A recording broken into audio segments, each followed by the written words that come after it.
Assalamualaikum teman-teman. Di sini saya akan berbagi tutorial tentang cara menghitung kecukupan SKP untuk perpanjangan STR.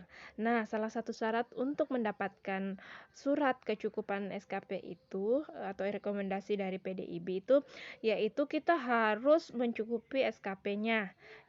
Berikut ini data-data yang diminta ya, yang tertera di gambar. Nah, untuk perhitungannya sendiri itu dibagi dalam 25 SKP. Di sini saya akan membagikan tutorial perhitungan SKP bagi bidan yang aktif bekerja di fasilitas pelayanan kesehatan seperti misalnya di PMB atau di puskesmas. Nilai kredit yang diperlukan sendiri itu terbagi menjadi 5 ya. Kegiatan praktek profesi, kegiatan pendidikan berkelanjutan, kegiatan pengabdian masyarakat atau profesi, kegiatan pengembangan profesi, kegiatan penelitian dan publikasi ilmiah. Untuk kegiatan praktik pelayanan kebidanan sendiri itu tanpa minimal SKP. Maksudnya tanpa minimal SKP yaitu yang dimaksud adalah komponen tersebut dapat kosong atau tidak diisi. Untuk maksimal SKP-nya sendiri yaitu 15 SKP yang terdiri dari ANC, INC, PNC, BBL, NIFAS, dan kegawat daruratan maternal dan neonatal. Nah, untuk pelayanan antenatal sendiri itu 100 kunjungan ibu hamil baru sama dengan 1 angka kredit dalam 1 tahun. Jadi, kita mengisi buku log 100 kunjungan ibu hamil baru bisa terhitung sebagai 1 angka kredit. Untuk contoh buku lognya sendiri yang berlaku di PDIB saya seperti ini teman-teman ya, saya tampilkan. Ya, seperti itu kita isi nama ibu hamil, GPA-nya, diagnosa, umur, alamat, dan lain-lain. Nah, untuk pelayanan ibu bersalin dan BBL itu 12 ibu bersalin sama dengan 1 SKP dalam 1 tahun. Jadi kita isi buku lognya sebanyak 12 ibu bersalin akan terhitung sebagai 1 SKP dalam 1 tahun. Untuk pelayanan ibu nifas sendiri itu kita melayani 12 ibu nifas dalam 1 tahun akan terhitung sebagai 1 SKP. Untuk contohnya sendiri di buku log itu seperti ini ya, terisi nama pasien, umur, alamat, dan jenis pelayanan. Yang selanjutnya yaitu memberikan pelayanan imunisasi pada bayi, anak balita, anak sekolah. Nah, cukup 12 bayi, balita, anak sekolah sama dengan 1 SKP dalam 1 tahun. Jadi kita bisa melakukan bias, ikut imunisasi, maka cukup 12 pasien saja kita sudah masuk 1 SKP ya. Contoh di buku lognya seperti ini ya teman-teman. Kita menulis jenis imunisasi yang diberikan.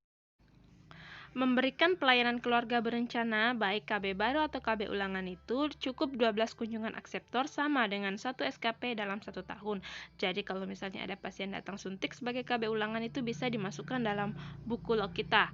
Nah, untuk contoh buku lognya seperti ini, kita tulis di diagnosa itu kita tulis jenis KB apa yang telah dipilih oleh ibunya. Memberikan pelayanan kesehatan reproduksi, IVA, pemeriksaan pap smear dan imunisasi calon pengantin, 12 ibu sama dengan 1 SKP dalam 1 tahun. Untuk pengisian di buku lognya itu sendiri seperti ini ya, teman-teman. Untuk selanjutnya memberikan pelayanan penanganan awal kegawat daruratan maternal dan neonatal. Di sini sebelum pasiennya dirujuk, terhitung 12 orang sama dengan 1 SKP dalam 1 tahun. Untuk contoh pengisian buku lognya seperti ini. Untuk neonatal itu GPA-nya tidak diisi. Nah, untuk kegiatan pendidikan berkelanjutan sendiri itu kita minimal memasukkan 6 SKP. Jadi kalau minimal 6 SKP itu berarti kita harus tetap melakukan kegiatannya dengan maksimal 10 ke SKP yang terdiri dari pelatihan kognitif, pelatihan klinis wajib, pelatihan klinis lainnya, dan pelatihan manajerial.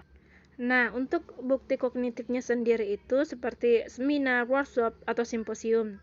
Minimal 2 SKP. Jadi di 5 tahun itu kita harus mengikuti minimal 2 seminar atau workshop ya, atau simposium. Nah, untuk bukti telusurnya sendiri akan dicari fotokopi sertifikatnya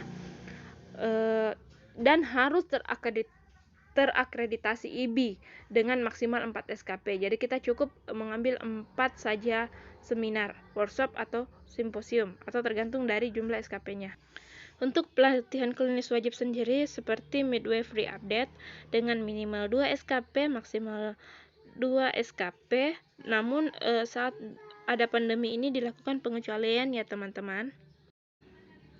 Pelatihan klinis lainnya atau pilihan itu terdiri, bisa saja kita mengikuti pelatihan APN, PONET, ABPK, CTU, imunisasi, resusitasi atau manajemen laktasi, MTBSK, ANC, dan lain-lain. Nah, minimal 2 SKP dan maksimal 4 SKP dan dibuktikan dengan sertifikat yang terakreditasi ya.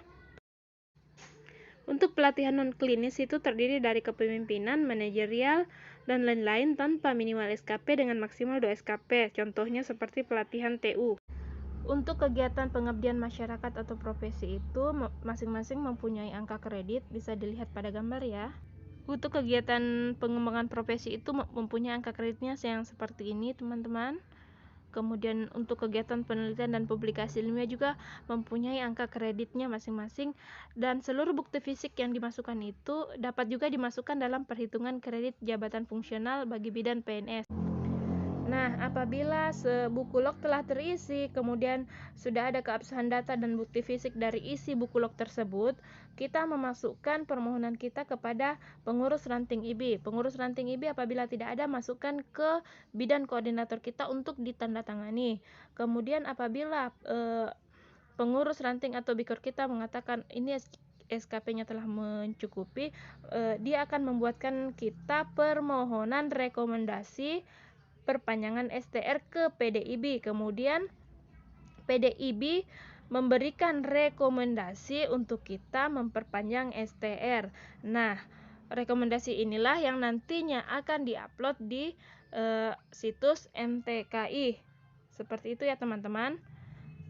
Jadi cukup gampang kok untuk mencukupi SKP kita. Yang penting kita mau berusaha untuk mengisi buku lognya, mengikuti seminar, mengikuti pelatihan, pengembangan profesi kita, kegiatan penelitian dan publikasi ilmiah. Oke, sekian dulu untuk tutorial kali ini. Silahkan like, share, dan subscribe apabila menurut teman-teman postingan ini bermanfaat. Terima kasih.